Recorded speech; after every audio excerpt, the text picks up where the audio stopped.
آپ علیہ السلام صرف نماز بتانے کے لیے نہیں آئے تھے، صرف قرآن کی آیت سکھانے کے لیے نہیں آئے تھے، دنیا کے ہر ایک معاملہ تبیانا لکل شیء قرآن کہتا ہے، گائیڈر، رہبر، رہنما جب غیر نبی کی سیرت کو اپنا کر دنیا میں کامیاب ہو سکتا ہے تو آپ تو پھر بھی نبی کے امتی ہیں، آپ اس پر چل کر آپ کیوں نہیں کامیاب ہو سکتے؟ آپ ضرور کامیاب ہو سکتے۔ تعلیم پر محنت کرنے کی ضرورت ہے۔ آپ سب سے پہلے اپنے بچوں کو مکتب بھیجیے، مدرسہ بھیجیے، اس کے بعد آپ کا بچہ اگر حافظ قرآن بن جاتا، اگر آپ کا بچہ آپ چاہتے ہیں حافظ قرآن نہ بنائے لیکن عقیدہ سکھا دیں، نماز حرام حلال سکھا دیں جو ضروری ہے، پھر آپ چاہتے ہیں کہ میں اپنے بچوں کو ڈاکٹر بناؤں گا، ٹیچر بناؤں گا، MBBS MD ڈاکٹر بناؤں گا، ویگیانک بناؤں گا، تو یہ بھی شریعت اسلام کے خلاف نہیں، یہ بنا سکتے ہیں آپ اپنے بچوں کو، کوئی حرج نہیں، لیکن بنیادی تعلیم اسلامک تعلیم ہونی چاہیے، تربیت ہونی چاہیے۔ اسی لیے کہ پنڈت دیانند سرسوتی جی بھی نے کہا تھا کہ ماترمان پترمان چاریاوان پرشو ویدا پرشستا دھارمکی ودیتی یس ساماسمدمہا، کہ بھئی ماں کی تربیت کا فریضہ بنتا ہے پہلے۔ ہمارے ماں کے کوکھ سے آج قاسم نانوتوی کیوں نہیں پیدا ہوتا؟ ہمارے ماں کے کوکھ سے شاہ ولی اللہ محدث دہلوی کیوں نہیں جنم لیتا؟ ہمارے ماں کے کوکھ سے حسین احمد مدنی کیوں نہیں پیدا ہوتا؟ کیونکہ ماں نے اپنا رول ماڈل کٹرینہ کیف کو بنا کے رکھا ہوا۔ ماں نے رول ماڈل اماں عائشہ کو نہیں بنایا، وہ اماں عائشہ جن سے مرویات 2000 یعنی 2210 حدیثیں روایت کی گئی ہیں، صحابہ کرام میں کوئی اختلاف ہوتا تھا کسی مسئلے کو لے کر تو ڈائریکٹ اماں عائشہ کے پاس پہنچتے تھے۔ وہ اماں عائشہ جن کی برات کے لیے ان پر تہمت لگائی گئی تھی تو اللہ تبارک و تعالیٰ نے 16 سے 17 قرآن کریم کی آیتیں نازل فرمائی۔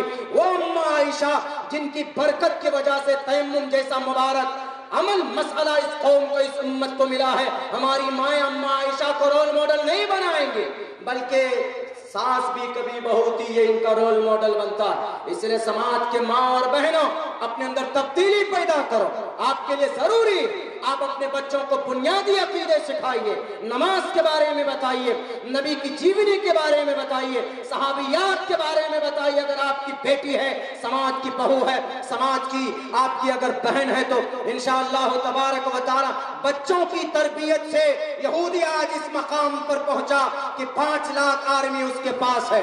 یہودی کے نوجوان مرنے مٹنے کے لیے تیار ہوتے اور ہمارا نوجوان اتنا بزدل ہے کہ اگر کوئی قانون آتا ہے تو ہم حق بات کرنے کے لیے ڈرتے ہیں کہ مولانا عبداللہ ہاتھ میں ہتھکڑی لگ جائے گی۔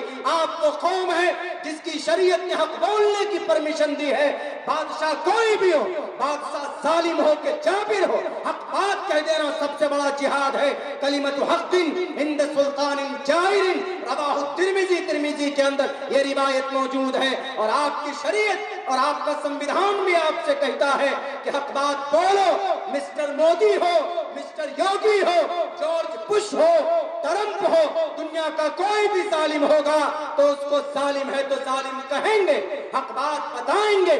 یہ ہمارے نبی کا طریقہ رہا ہے۔ یہ جبھی ہو سکتا ہے جب آپ دیندار ہوگے، جب آپ کے اندر نبی کی سنت ہوگی، قرآن سے محبت ہوگی، تبھی ہو سکتا ہے، ورنہ بزدلی آپ کے اندر سے کبھی جا نہیں سکتی، ڈرپوک ہو کر رہ جاؤ گے۔ میرے نوجوانوں، یہ 3 کام کرنا ہے۔ اپنے بچوں کو تعلیم دیجیے، جو بچے ہمارے چھوٹے ہیں ان کو تعلیم دیجیے، ضرور دیجیے۔